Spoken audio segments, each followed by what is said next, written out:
Hello hi friends, ನಮಸ್ತೆ ಎಲ್ಲರಿಗೂ. ಎಲ್ಲರೂ ಹೇಗಿದ್ದೀರಾ? ನಾನಂತೂ ಆರಾಮಾಗಿದ್ದೀನಿ. ನಾನು ಇವತ್ತೊಂದು ಈ ಬಿಸಿಲುಗಾಲಕ್ಕೆ ಹೇಳಿಸಿದ ರಾಗಿ ಹಾಲು ಮಾಡ್ತಾಯಿದ್ದೀನಿ. ನಮ್ಮ ಕಡೆ ಇದೆಲ್ಲ ದಿನಾಲೂ ಮಾಡ್ತಾರೆ. ನಾನು ಇವತ್ತು ನಿಮಗೆ ಮಾಡಿ ತೋರಿಸ್ತಾ ಇದ್ದೀನಿ.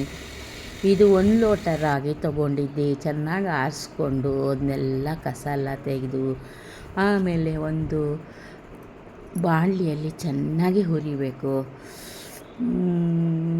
ಸುಮ್ಮನೆ ಸೀದು ಹೋಗಬಾರ್ದು. ಸಣ್ಣ ಉರಿಯಲ್ಲಿ ಕೆಂಪಾಗೋ ತನಕ ಹುರಿಬೇಕು. ಹುರಿದು ಇನ್ನೊಂದು ಸ್ವಲ್ಪ ತಣ್ಣಗಾದ ಮೇಲೆ ನೀರಲ್ಲಿ 3-4 ಸರ್ತಿ ಹಿಸುಕಿ ತೊಳಿಬೇಕು. ಯಾಕಂದರೆ ರಾಗಿಯಲ್ಲಿ ಜಾಸ್ತಿ ಧೂಳಿರುತ್ತೆ.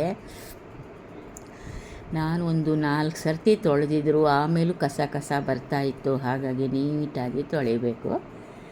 ಇದು ಬೇಸಿಗೆಗಾಲದಲ್ಲಿ ಹೇಳಿಸಿ ಇಟ್ಟ ಜ್ಯೂಸು. ಹಾಗೆ ಕ್ಯಾಲ್ಸಿಯಮ್ಮು ಸಖತ್ ಸಿಗುತ್ತೆ ಇದರಲ್ಲಿ. ನಮಗೆ ಮುದ್ದೆ ತಿನ್ನೋದು ಅಷ್ಟು ಇದಾಗಲ್ಲ. ನಮ್ಮ ಕುಂದಾಪುರ ಕಡೆ ಮುದ್ದೆ ಸ್ವಲ್ಪ ರೂಢಿ ಕಮ್ಮಿ.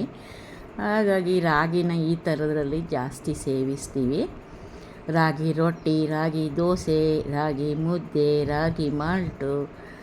ಈಗ ಇದನ್ನು ಒಂದು ಮಿಕ್ಸಿಗೆ ಹಾಕಿ ನೈಸಾಗಿ ರುಬ್ಬಬೇಕು. ಜಾಸ್ತಿ ನೀರು ಹಾಕಬಾರ್ದು. ಸ್ವಲ್ಪ ಒಂದೇ ಒಂದು 4-5 ಚಮಚ ತೆಂಗಿನಕಾಯಿ ತುರಿ, ಹಾಗೆ ಬೆಲ್ಲ,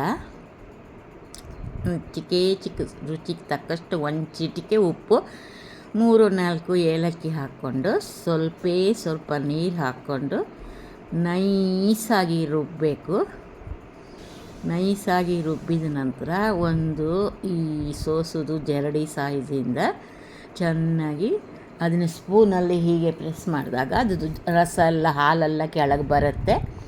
ಮತ್ತು ಸ್ವಲ್ಪ ನೀರು ಹಾಕಿ ಮತ್ತೆ ತೆಗೆದು ಮತ್ತೆ ಇನ್ನೊಂದು ಸರ್ತಿ ಆ ಹೊಟ್ಟೆಲ್ಲ ಮಿಕ್ಸಿಗೆ ಹಾಕಿಬಿಟ್ಟು ಇನ್ನೊಂದು ಅರ್ಧ ಗ್ಲಾಸ್ ನೀರು ಹಾಕಿ ಮತ್ತೆ ಇದು ಮಾಡಿದರೆ ಫುಲ್ಲು ಅದರಲ್ಲಿರೋ ರಸ ಎಲ್ಲ ಬಿಡುತ್ತೆ. ಬೇಸಿಗೆಗಾಲದಲ್ಲಿ ಮಾಡಿ ನೋಡಿ. ಹಾಗೆ ನನಗೊಂದು ಕಮೆಂಟ್ ಹಾಕಿ ಹೇಗಾಯ್ತಂತ. ರಾಗಿ ಹಾಲು ಮಾಡಿ ಕುಡಿದು ತಣ್ಣಗಿರಿ ಫ್ರೆಂಡ್ಸ್. ಇನ್ನು ಅಂತಂದು ಒಳ್ಳೆ ಜ್ಯೂಸೊಂದಿಗೆ ಮತ್ತೆ ಬರ್ತೀನಿ.